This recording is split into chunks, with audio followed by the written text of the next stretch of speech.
I have to ask you about Malayalam films. You've acted. Is that also something that you could go back to? That was a tragedy. Okay. No, I acted as a hero. That too, again, that was an experience for me. Okay. Yeah, I could act as a hero. What is the reason for popularity of Malayalam films? Tell me. The Malayalam films are experimental movies. Okay. They are rooted on the ground. Huh. See, they are actually embedded with the life of the people, emotions of the people. It's not like the Rajinikanth movies or Bollywood movies. I mean, you kill 50 people with one bullet. It's not like that. So it's a realistic movies, actually. So many of the actors are favorites of people now after this OTT became vogue nowadays. But there was also this allegations of sexual harassment and all that happened in Malayalam films recently. Yeah, that's correct. Yeah. But I mean, had the corrective steps been taken? So many. Yeah, of course. See, why we discuss and debate on that is because Kerala societies have been worried and perturbed over that. It may not be happening in any other industries. See, in many industries, it would be happening like that. Yeah. The role of the, women artists or women workers in the movie industry. But in Kerala, just because it is Kerala, we had a raging debate over that, rights of the women artists and women who are working in the industry. Okay. Yeah. But is it thriving, the Malayalam film industry? Of course. Yeah. Yeah. Because the Bombay film industry is going through a churn currently. Some of the films are not doing well. They become controversial for whatever reason. Funding is an issue.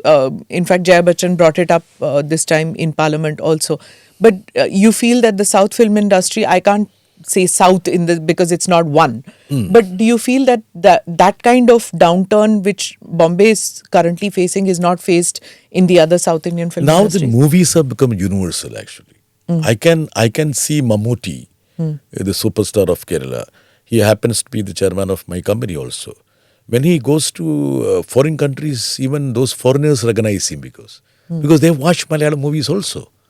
Somebody from, say, Argentina or Brazil or from England or from, say, Poland, see, they have access to these Malayalam movies also. So all these movies have become, the content has become universal now. That is one good thing. There are two aspects to movies. One is the financial aspect where it is successful. Second is the aesthetics aspects. I feel that Malayalam cinema is path-breaking on the aesthetic front. Okay. More than on that financial front. Even financially also it is better off compared to other industries.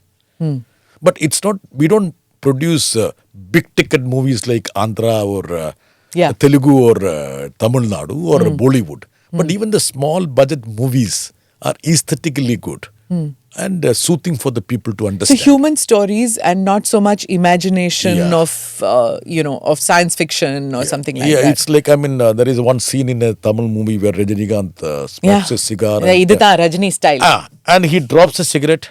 That cigarette, gets into firework and something goes up. The villain is flying in an aircraft. It just hit him.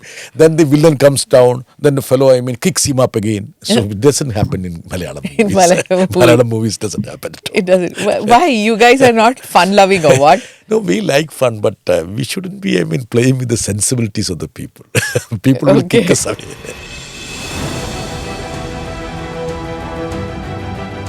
Namaste, Jai Hind. You're watching ANI podcast with Smita Prakash. अगर हम उसको मस्जिद कहेंगे तो फिर विवाद होगा। The issue is टूटा है क्या भारत? 400 पार का मतलब ये है कि संविधान खतरे में है। क्या हम लोग ये निर्देश देते हैं कि फला को गिरफ्तार करके जेल डाल दें? वही तो कह रहे हैं सब। ये बेबुनियाद निराधार आरोप। सच्चा सुनना चाहो देखो स्मिता प्रकाश ANI, it does not lie.